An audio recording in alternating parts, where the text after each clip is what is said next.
and wannabes, welcome back to the channel. Welcome back to the bathtub. Let me get a thumbnail shot real quick. Oh, I hate that. Actually, no. Better. Wait. We want something to be right here. Okay, good enough. I told you guys we would start adding to the set. These are decorations. This is obviously the notebook I've been using the past 5 videos. And now we have my current read. Shout out, I just started this today. Breathe and Count Back from 10 by Natalia Sylvester. I hope I pronounced that right. Let me show it. It's another mermaid book. It's June, but it's still mermaid season because it's summer. Cool for the summer. Sorry, I had a moment. Today we are gonna be talking Starbucks gift card. Another set piece. Should we put it right there? There it is. Isn't our set looking lovely? Anyway, welcome back to the channel. I'm sorry about the inconsistent posting schedule, but we are back at it. Do you want to see a picture of a mermaid I drew? Okay, this one's really bad. This was the start of something, and then I realized that it looked bad. Here's the actual good one. This is a cameo in my book. So shout out to my book, go read it. It's not out, of course, so you can't read it, but go follow my TikTok, Amanda Lauren the Writer. I'm not active on it, so you won't see new videos, but you'll see old ones, and they're almost as good. Anyway, we're talking about English and creative writing concepts that are actually useful in your fiction writing. This is going to be a part of a series that I'm going to be doing, probably titled As an encw major. And you can deduce for yourself if you think it's worthwhile to pursue a degree in creative writing or English and creative writing. Anyway, it's complicated, but I want to bring this degree to you without the degree, without the credentials of a professor, so that you maybe don't have to spend a lot of money and go to college for something that you totally have access to for free.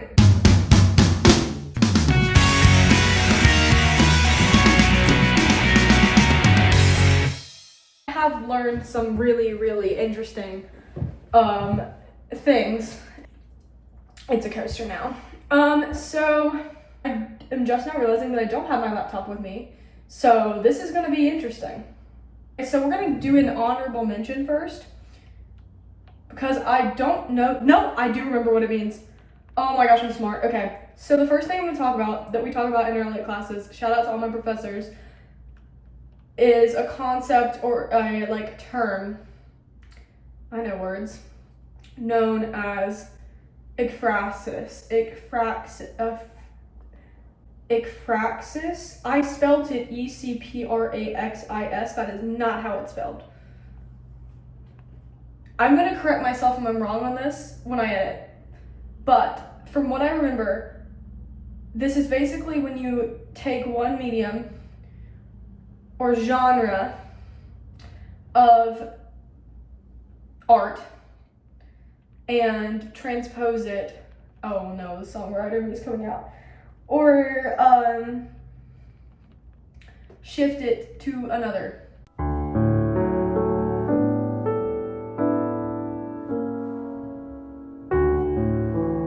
There's this great example I'm gonna try to find where it's a picture of an island that's really dark and dismal and rainy and hellish, but it's kind of beautiful in the middle of the ocean. And it's the embodiment of, I think, some musical composition. I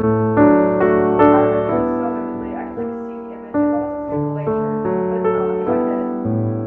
I'll try to figure out what that is.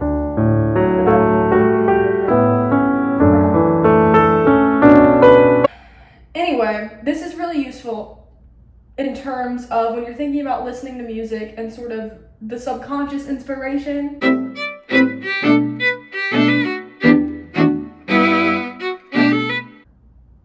heteroglossia. That one I am pronouncing correctly. Okay, this one, one of my professors is like so obsessed with. Like when he talks about it, he's like talks about it in multiple classes. He's always like, this is the one you can't just throw around. Like you have to be in the literary circle, and normally you have to be in like a grad program circle to really like understand this word or hear it used commonly. So I'm gonna give you all the secrets to this word. It's really not that complicated. Heteroglossia, well, it can be complicated. I feel like that goes for all of these. It's like, on the base level, it's like pretty like, oh, okay, I didn't know that had a name, and then it gets deeper. But for heteroglossia, essentially it's when you change voice within your writing. And I'm not talking point of view. I'm talking like we go from like clinical, scientific voice describing something whilst the character is very removed from it, like almost like coldly, to a very emotional, say, stream of consciousness, lyric style writing. This is an example I'm giving because it's an example I use frequently. But I'm trying to think of it's essentially when you switch voices from like page to page, sentence to sentence, paragraph to paragraph, it's the subtle shifts, which when you start reading your work and editing your work, looking specifically for these shifts and these sort of interjections, it can really help you sort of internalize the flow better of your writing. If you're trying to do some wonky experimental stuff, that also can be really cool to play with. I'm mainly a speculative fiction writer, so very useful for me because I normally have situations where it's like characters have voices in their heads that are coming in that are sort of a different voice. And that sort of noticing those little moments have been helpful for me. Yeah, okay, I don't know what else to say about this. I might do a voiceover here. I might actually interject. We're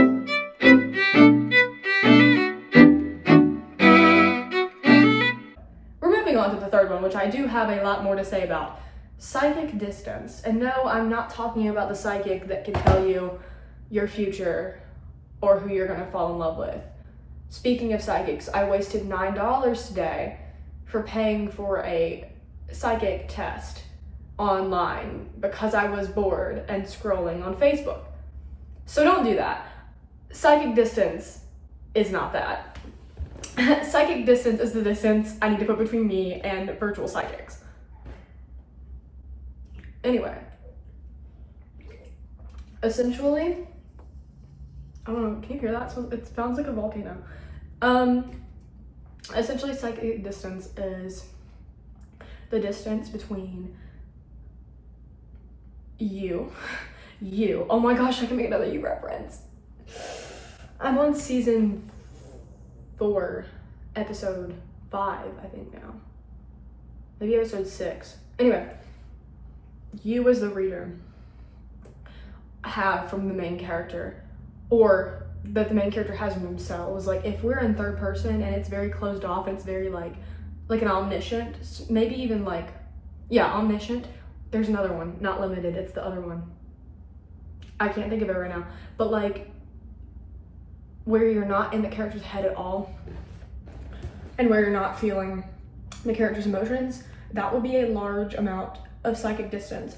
My professor, just pretend this is a pen, just follow along, basically drew like a timeline. So like boom, boom, boom, and was like, place on the timeline. I don't think that would be considered a timeline, but place on the line where the psychic distance is for this short story we're reading.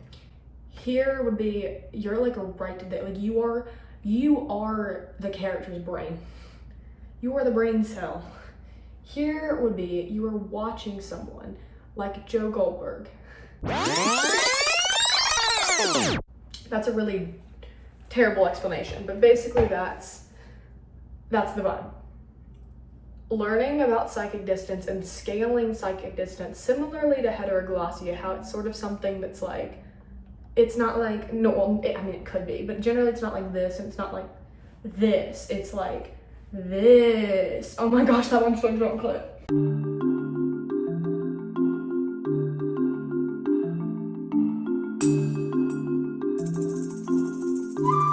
Yeah, like generally with psychic distance, it's something you want to like wave in and out of. You want to have variety with that because that's what creates tension in your story. The last thing I want to talk about is genre versus genre. And this one's kind of self-explanatory. If you're a film person, you probably also learn about this in film class. There's like the genre that is science fiction, romance, action, thriller. I don't need to go through all that. And the genre that is memoir, poetry, graphic memoir, essay, lyric essay. It is the mode of writing as opposed to the style of writing. They're two different things.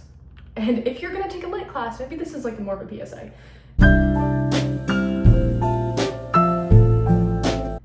If you're gonna take a lit class, there's gonna be a lot of talk about genre on the second end as opposed to the first. Although genre fiction is what sort of more stereotypical. I say that so loosely. I don't think stereotypical necessarily, but like genre fiction is like thriller, science fiction, like when it's not, basically anything that's not literary fiction or speculative fiction, you will hear probably professors say genre fiction. Also, good news, different genres, genre number 2, I think it was, yeah, number 2, can meld together.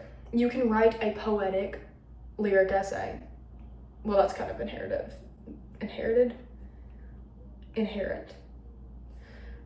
You can write a poetic graphic memoir. I've done it. I took a graphic memoir class, I did it. But distinctively knowing that when your professor refers to genre, make sure you know what genre they're talking about. I think that's all I have. I feel like this is a really weak ending, but it's getting darker. I need to go train my dog, and I'm getting anxious. And I'm also realizing how poorly put together this was.